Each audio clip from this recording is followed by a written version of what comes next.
मंगलवार को आप पार्टी के नेताओं ने मध्य प्रदेश विद्युत मंडल में कार्यरत संविदा कर्मचारियों एवं आउटसोर्सर्स कर्मचारियों द्वारा अपनी विभिन्न मांगों को लेकर दिए जा रहे धरना आंदोलन के समर्थन में धरना स्थल पर पहुंचे तथा उन्हें हर संभव मदद करने का भरोसा दिलाया। इस दौरान आम आदमी पार्टी के नेता सुबोध स्वामी, भंवर सिंह पंवार, ओम प्रकाश मौर्य, योगेश मीणा, हेनरी मचार, भेरूलाल चावड़ा, सत्य प्रकाश शर्मा, चेतन परमार, सचिन रघुवंशी, कैलाश राठौड़ आदि मौजूद थे। कहीं भी किसी भी प्रकार के बारे में कुछ नहीं सोचा जाता है, न कि हमारा बीमा है। हम लोग अगर लाइन पे मर जाते हैं और हम लोगों को कुछ हो जाता है तो जो सामानजनक जो हम लोगों को राशि मिलना चाहिए वो भी नहीं मिलती है। और हम लोग जब मांगने के लिए जाते हैं तो एमपी भी अपने हाथ खड़े करके बैठ जाती है कि हम लोगों की तरफ से या फिर हम लोगों ने आपको नहीं रखा हुआ है, आपको कंपनी ने रखा हुआ है, कंपनी आपका जो भी हल करने वाली है वो कंपनी करेगी। साथ अन्याय होगा। मैं आपको बता देना चाहता हूँ कि भारतीय जनता पार्टी और कांग्रेस एक चट्टे पट्टे की, एक ही कपड़े के बने हुए धागे की दुकान है। मित्रों, दुख मुझे भी होता है। आपके पिता ने आपको पढ़ाया होगा, पेट काट के पढ़ाया होगा, और भारतीय जनता पार्टी और कांग्रेस ने और इन जनप्रतिनिधियों से पूछना, ये प्रदेश के मुखिया शिवराज सिंह जी जब कहते हैं बेटा और बेटी हम तुम्हारे साथ दगा नहीं करेंगे, हमारी सरकार बना दो, हम तुम्हें रोजगार देंगे। आप युवा हो, आप पढ़े लिखे हो, कंप्यूटर करा, इस बात पे भी ध्यान रखो कि इस हिंदुस्तान के अंदर 29 स्टेट है, बहुत सारी सरकार भी है। हम ये नहीं कहते कि कांग्रेस की सरकार राजस्थान में नहीं है, मध्य प्रदेश में बीजेपी की सरकार है, कलकत्ता में ममता की सरकार है, और एक ध्यान और देना पड़ेगा आपको, दिल्ली में आम आदमी की सरकार है। वो सरकार है, वहां की जनता ने बनाई, वहां की जनता को उसने फायदा दिया। अब आपको ध्यान देना होगा कि ये भारतीय जनता पार्टी और कांग्रेस के लोग सबका साथ सबका विकास देके आपको धोखा देते हैं, आपकी बोटी बोटी खाते हैं। आपको बोटी बोटी का मतलब समझ रहे हो, आपका खून चूसते हैं ये भारतीय जनता पार्टी के लोग। है दम शिवराज सिंह जी में, है दम कांग्रेस के किसी जनप्रतिनिधि में। 1980 में आप अभी बात कर रहे थे, 1942 में आजाद भी देश नहीं हुआ था, समान काम समान वेतन, और 1947 में देश आजाद हुआ और 1948 में न्यूनतम मजदूरी ने लागू करी। कौन थे ये लोग? ये तुम्हारे पीठ में छुरा घोंपने। उस टाइम पे तुम्हारे पिताजी भी अशिक्षित थे, मैं भी अशिक्षित था, ये अपन किताबें नहीं पढ़ पाए थे। इन लोगों ने अपना दिमाग अलग घुमा दिया। आज ये सरकार बनने के बाद आप चाहे विद्युत मंडल में हो, नगर पालिका में हो, सहकारिता में हो, आप तो खिली हो। पूरे मध्य प्रदेश के अंदर भारतीय जनता पार्टी का जो बाप है ना बाप, उसका बेटा नगर पालिका में, मजबूरी उसकी, सरकार है उसका नगर पालिका में काम करता है। भारतीय जनता पार्टी का कार्यकर्ता का बेटा काम करता है, वो भी अंदर से दुखी है कि मेरे बेटे पे मेरी भारतीय जनता पार्टी कमीशन खाती है। आपको मालूम है पूरे हिंदुस्तान के अंदर एक रेट होता है, कृषि उपज मंडी के अंदर, नगर पालिका के मंडी के अंदर 14,000 रुपए जाते हैं। उस युवा को कितने मिलते हैं? 8,000। तो 8,000 में 14 में कितने? 7,000। तो 7,000 ठेकेदार थोड़ी खाता है, ठेकेदार नहीं खाता है, ये प्रदेश का सरकार शिवराज सिंह चौहान कहता है, ये मैं दावे के साथ कहता हूँ। और इस बात को ध्यान रखो, ये कांग्रेस है गूंगी और बेरी। आप कहते हैं कांग्रेस इस बार भाजपा को वोट देंगे, ये खराब है, हम इस बार कांग्रेस को देंगे। और ये गूंगी बेरी कांग्रेस अब विपक्ष में बैठती है, ये भी तो आपका मुद्दा नहीं उठाती है। अरे इनके उद्योग में इनके ठेके बंद हो जाए, ये रोड पे बैठ जाए। आज भारत के मध्य प्रदेश के युवा, तुम भी किसी गरीब माँ के बेटे होंगे, तुम भी किसी गरीब पिता के बेटे होंगे। आपके पिता ने वोट भाजपा कांग्रेस को जो दिया होगा, उनने यह तो नहीं सोचा होगा कि जो मैं सरकार बना लिया हूँ वो मेरे बेटे की तनख्वाह पे कमीशन खाएगी।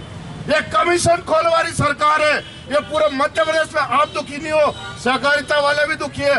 तो मित्रों, हम तो हमारी आम आदमी पार्टी सरकार में नहीं है, हम इस बात को उजागर करने आए कि भारतीय जनता पार्टी इसकी बात भी नहीं कर सकती है।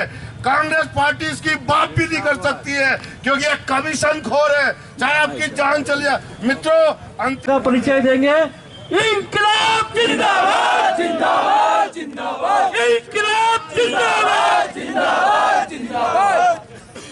आज मेरे आउटसोर्स कर्मचारी भाई जो अपनी जायज मांगों को लेकर आज ये धरना स्थल पर बैठे हैं, हम सभी आम पार्टी के कार्यकर्ता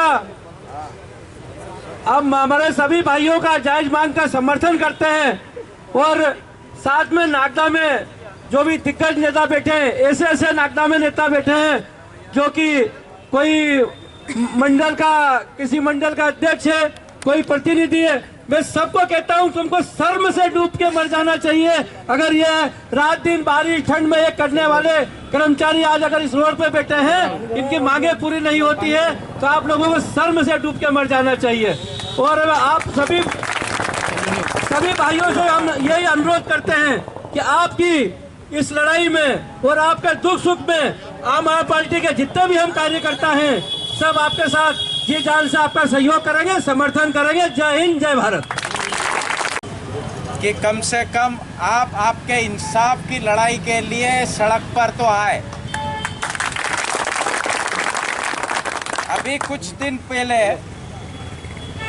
हमारी प्रदेश की सरकार ने एक इंदौर में बहुत बड़ा इन्वेस्टर मीट रखा था, जिसमें बाहर के भारतीय, विदेशों से भारतीय आए और लगभग 2 लाख या 5 लाख करोड़ रुपए यहाँ पर लगाएंगे उद्योगों में और रोजगार देंगे।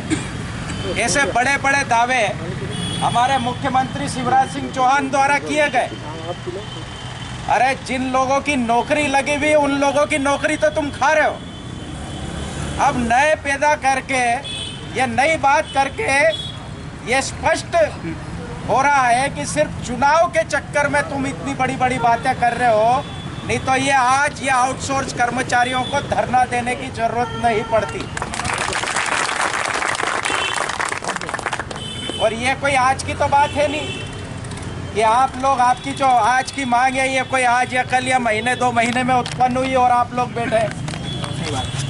मैं जब 2018 या 2019 की बात होगी तब भी आप लोग एक ज्ञापन वहाँ मुक्तेश्वर महादेव मंदिर पर आपकी एक मीटिंग हुई थी और मैं भी आया था उसमें।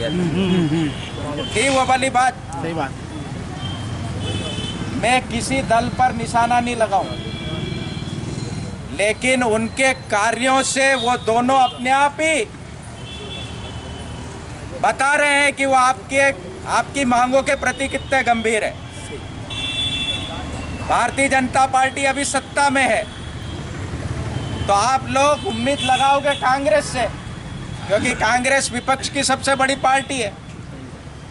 लेकिन वो भी सत्ता में थी तो क्या करा था? 15 माह तो उनके हाथ में भी थे। ऊर्जा मंत्री जी प्रीवन सिंह जी थे, उन्होंने बोला था कि हमारी सरकार जैसी बनेगी तो हम आपको नियमित करेंगे। मैं एक एक बात जानता हूं, क्योंकि ये बात यहाँ पर जो घोसला में ग्रिड का उद्घाटन हुआ था, यहाँ पर आए थे, तब भी हमने आउटसोर्सिंग कर्मचारी की पीड़ा उनके सामने रखी थी। पर आप ये मानिए, दोनों एक ही थैली के चट्टे बट्टे, वो करेंगे नहीं और ये आके बोलेंगे कि हम विधानसभा में आपकी बात उठाएंगे। विधानसभा में उठाने से अगर हल होता होगा तो हम आपका स्वागत करेंगे। ये आ रही विधानसभा, अभी ये बजट सत्र आ रहा है, मार्च में आ जाएगा बजट सत्र। आप खूब उठाना हमारी आवाज़ और खूब न्याय दिलाना। अगर विधानसभा में आवाज उठाने के बाद आप लोगों को न्याय मिलता है तो मैं आम आदमी पार्टी की ओर से आपको आश्वस्त करता हूं कि जो आपकी मांग विधानसभा में उठाएगा और आपको न्याय दिलाएगा, उसका स्वागत हम करेंगे। लेकिन सिर्फ विधानसभा में उठाने भर से कि बात करने भर से अगर आप लोग संतुष्ट हो जाते हो तो ये उन लोग ने भ्रम पाल रखा। ठीक है, मैं ये जो इसकी जो तकनीकी बातें वो आपको बता देता हूँ। कि आपकी एक यूनियन है आउटसोर्स कर्मचारी की, मेरा अभी भाई ने बताया है तहसील अध्यक्ष आपके, जो उस कर्मचारी जो आपकी आउटसोर्सिंग कर्मचारी की यूनियन है और श्रम आयुक्त को जो आपने समय समय पर अपनी यूनियन के माध्यम से अपनी मांगे रखी और श्रम आयुक्त ने जो आदेश दिए वो आदेश की कॉपी एक बार हमको उपलब्ध करा दें, क्योंकि श्रम आयुक्त ने जो आदेश दिया उसका पालन भी प्रदेश सरकार नहीं कर रही और उसके बाद आप लोगों ने उस पर कोई कार्रवाई नहीं करी। इन आदेशों को लेकर हम लोग माननीय उच्च न्यायालय में जाएंगे। आपको आदेश हमें उपलब्ध कराना है। उच्च न्यायालय में आप लोगों के सबके सहयोग से हम आपकी लड़ाई लड़ेंगे, ये मैं आपको वादा करता हूँ। अब ये जो लड़ाई है ना आपकी, ये विधानसभा से बहुत दूर जा चुकी। अरे जो श्रम आयुक्त आदेश देगा उसका पालन प्रदेश सरकार नहीं कर रही है, तो फिर आप कौन सी विधानसभा की बात कर रहे हो, कौन सी सरकार की बात कर रहे हो? ये सिर्फ उच्च न्यायालय में जो श्रम आयुक्त के आदेश की अवहेलना है, उच्च न्यायालय में इसको चुनौती दी जाएगी और इस चुनौती को देने पर ही माननीय उच्च न्यायालय आपके पक्ष में आदेश करेगा।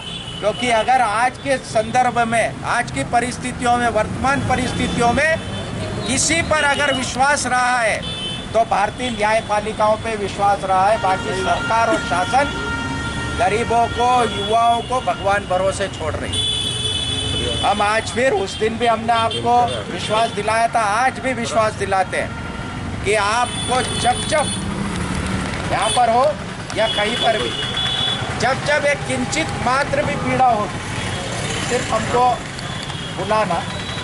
ये भाई और ये जितने बैठे आम आदमी पार्टी के सिपाही आपके साथ कंधे से कंधा मिलाकर आपके साथ परछाई की तरह खड़े रहे, यह हम आपको विश्वास दिलाते हैं। जो सत्ता में है वो सत्ता का काम करे, जो विपक्ष में वो विपक्ष का काम करे, लेकिन ईमानदारी से करे, झूठ नहीं बोले, भ्रम नहीं फैलाए, आप लोगों की भावनाओं के साथ खिलवाड़ नहीं करें। ये सिर्फ इसीलिए नहीं है कि नवंबर में विधानसभा चुनाव आ रहा है, इसलिए सत्ता पक्ष के नेता भी आएंगे। आप उनसे बोलो कि साहब, अभी मैंने सुना है कि सांसद जी भी पधारने वाले हैं यहाँ पर, तो सांसद जी से भी ये बात करो कि ये साहब, ये श्रम आयुक्त का आदेश है, इस आदेश की अवहेलना आपकी सरकार कर रही है, आप कम से कम यही न्याय दिला दो हमको। आप सांसद जी से बात कर लो, भारतीय जनता पार्टी के मित्रों से बात कर लो, कांग्रेस के मित्रों से बात कर लो कि साहब ये आदेश है, आप कौन सी लड़ाई बची हुई है, हमारे को न्याय दिलाए। और उसके बाद नहीं है तो हम लोग आपके साथ में है, यही कहने आए थे हम लोग। आपका एक बार फिर